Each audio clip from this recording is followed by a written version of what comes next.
Bonjour et bienvenue sur ma chaîne, on se retrouve aujourd'hui pour un crash test. Je vais comparer ce produit à ce produit. C'est de polygel ou acrygel comme vous voulez, ainsi que la petite pince, tout ça chez Born Pretty. J'ai voulu tester le petit pot car c'est pas pratique du tout le tube. Donc on va voir si c'est la même contenance, aspect et tout. Donc je vais prendre le petit pinceau qui va avec. Je vais le tester aussi sur chat blanc pour voir plusieurs techniques. Tout d'abord, il faut préparer l'ongle. Alors, vu que je n'ai pas les ongles courts, aucun ne sont cassés. Du coup, vu confinement, le cobaye, ça sera mon mari. Donc rien que pour repousser les cuticules et tout, il y avait du maille. Hein. Ensuite, je vais utiliser mes petits produits basiques, le nail prep, le primer et la base. Donc là, je vais retester le polygel que je vous avais présenté lors de ma première vidéo pour voir si j'y arrive toujours ou pas. Je catalyse ma base. Je teste la grandeur de ma petite capsule, mon Pop-Its, pour voir. Oui, j'aurais dû le faire avant, mais bon. Voilà, donc je prends mon polygel. Je vais venir prendre une petite boule que je vais mettre. Donc. Hop, j'en ai pas pris assez. Voilà. Et avec le petit pinceau, j'humidifie. On m'a conseillé de ne pas en mettre trop, c'est pour ça que ça ferait des bulles. J'en mets très peu, j'essore mon pinceau et j'étale.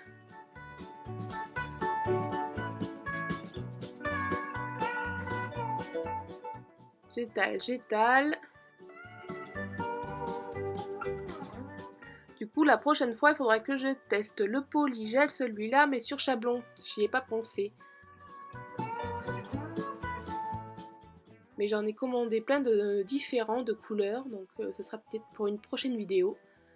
Je modifie un peu le bout, donc je humidifie mon pinceau.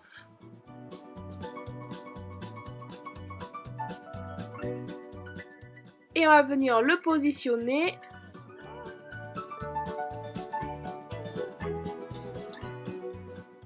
Et en effet, ça fait pas de bulle d'air, donc c'était ça. Et hop, je vais utiliser donc la petite pince. Et on va venir catalyser. Donc en effet, il ne faut pas mettre beaucoup de produits sur le pinceau. On va voir ce que ça donne. On va retirer. Rien que pour mon mari, là, vous pouvez mettre un petit pouce bleu, le pauvre. Et nickel. Bon, maintenant, il n'y aura plus qu'à limer le bout, les contours, pour faire la forme que l'on souhaite.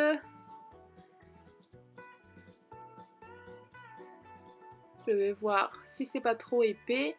Et c'est pas trop mal. Bon, il va falloir un petit peu affiner, mais il n'y a pas grand chose. C'est plutôt sympa. Et je vais passer un petit coup de lime sur tout l'ongle. Mais sinon, franchement, top.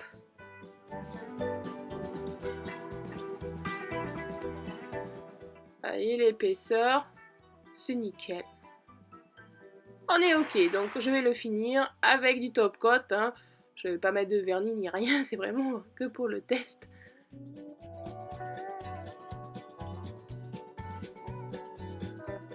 Et je catalyse. Je vais venir tester celui-là sur cet ongle-là. Je vais faire la préparation, je ne vous remontre pas, hein, c'est exactement la même. Et on va prendre le produit. Alors là, le produit me paraît vachement plus liquide. Pourtant, j'ai regardé et il y a bien marqué polygel. Mais ça a la texture un peu plus que le gel que l'acrygel. Hein. Là, c'est vraiment très liquide, très collant. Mais bon, on va faire comme si. Hein. J'humidifie mon pinceau et j'étale. Là aussi, ça colle, c'est bizarre.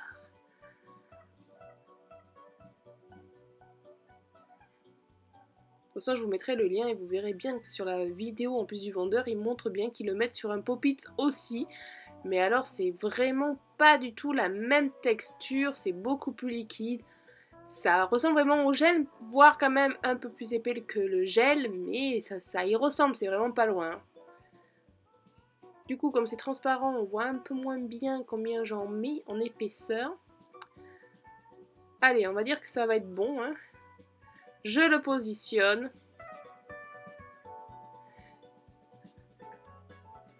Et là, ça n'adhère pas du tout. Vous voyez, le pop-it, hop, il se lève. Donc, je vais essayer de mettre la pince.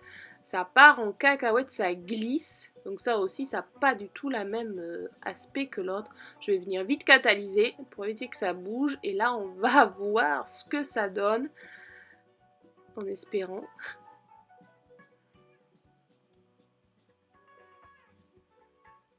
Ah, et bien, ça fonctionne aussi.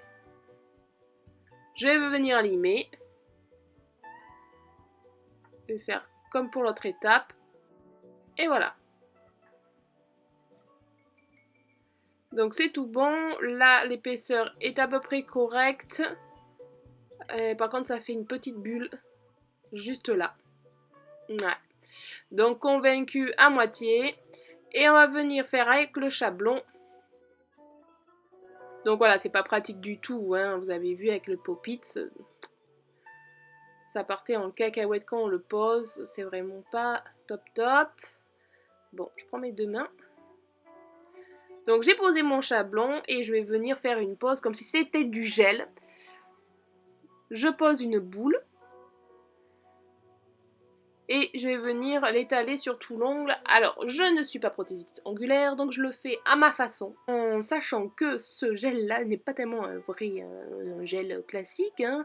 Du coup, il se déplace pas facilement. Donc je fais en fait des petits va-et-vient pour le remonter jusqu'au cuticule. Voilà, tout doucement. Et je redescends pour égaliser un peu sur les bords.